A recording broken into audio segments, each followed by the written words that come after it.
So for 15, it's pretty easy. You can do it in your head. But suppose you took two 200-digit numbers. Well, with enough patience and paper and pencil, you could multiply them together to get a 400-digit number. And computers can do that in a snap. But if I gave you the 400-digit number and told you, find the two 200-digit numbers that were multiplied to get it, I don't think you can do it. And in fact, even the world's most powerful computers, that is a problem which is essentially impossible for them to solve. The factoring problem is used to encode most of the important secret messages that are sent today. The way it works is that, say, when you buy something over the internet, your computer multiplies two 200-digit numbers together to get the 400-digit number. And now, anyone can encode things if they know the 400-digit number, but to decode it, you need to know the two 200-digit numbers. And nobody can figure those out from the 400-digit number because the factoring problem is almost impossible to solve. Shor's discovery was so exciting because what Shor says, essentially, is give me a quantum computer and I'll be able to crack the most common and most important way to encode secrets. Governments take the development of a quantum computer very seriously. As a threat, a quantum computer can break many of the encryption codes that are in use today, including those codes used on satellites, those used by banks and credit cards for secure communications.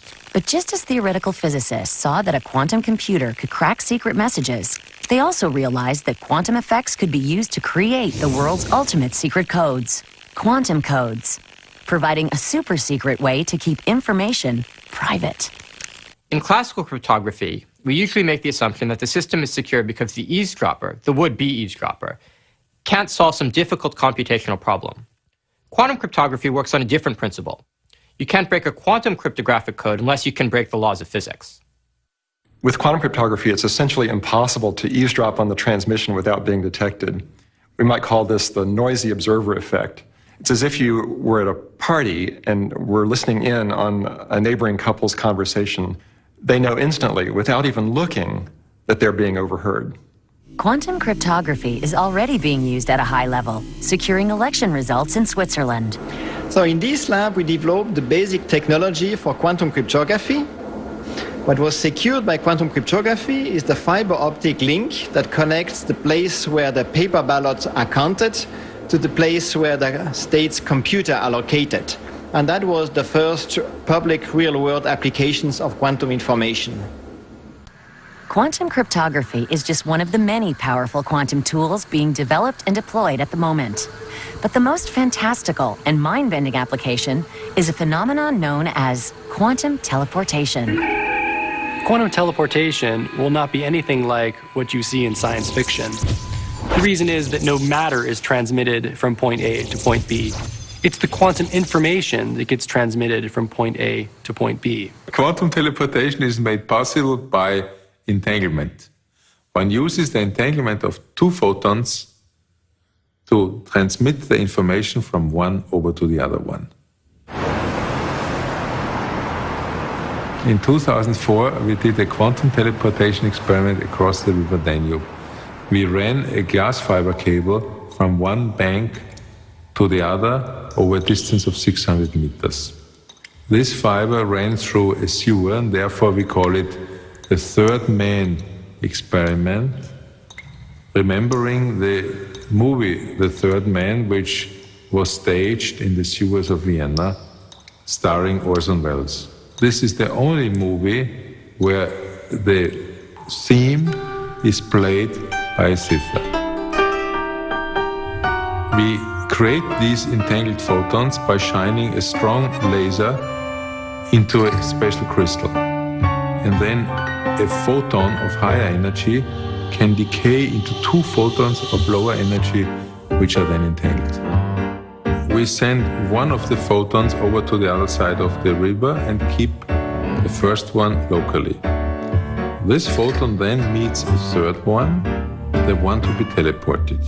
By entangling these two, the quantum properties of the third one are transferred over to the particle on the other side of the river, and teleportation is finished. So quantum teleportation is one of the most beautiful demonstrations of entanglement. So in quantum teleportation, we really have that something, quantum state or the ultimate structure of matter, disappears on one side and reappears on the other side without ever existing in between. But the 2004 experiment is Schnee von gestern, which means yesterday's snow. In the long run, we want to go up to satellites, that way establishing quantum communication on a worldwide scale. We now know the power of quantum information, but what will it take to realize the full potential of this technology? What will it take to build a quantum computer? The principles of quantum computing are well understood. It is only their implementation in practice that is difficult. There is no problem in principle with building quantum computer. That's very clear. We know how to put together strings of quantum operations on paper and how they will end up giving us a quantum computer.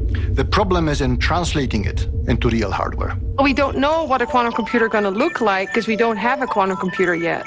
We have a theoretical model of a quantum computer, and we're seeking and testing physical devices that could implement our theoretical model. A quantum computer requires maintaining quantum superpositions to perform correctly. Just like in the double-slit experiment, where the superposition and the resulting interference pattern on the screen were lost if the electron is observed or measured in any way. Similarly, the quantum computer derives its special power from maintaining large-scale superpositions of all of the qubits.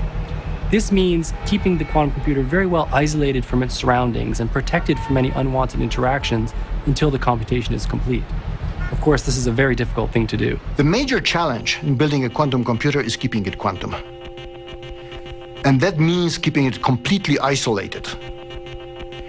Quantum systems have an annoying feature that when they spill out the information about themselves anywhere, they cease being quantum. So isolation is one of the key problems in building quantum computers. Large quantum objects, or large physical objects, consist of billions of particles. Each of these particles is a quantum particle, but when large numbers of particles are put together, then each of these particles interacts with the environment. For quantum systems, the environment refers to all of the things surrounding your system of quantum particles, things like dust or stray magnetic fields, background radiation, anything that can lead to an unwanted behavior in the system that you're trying to control. Superposition states are very hard to preserve.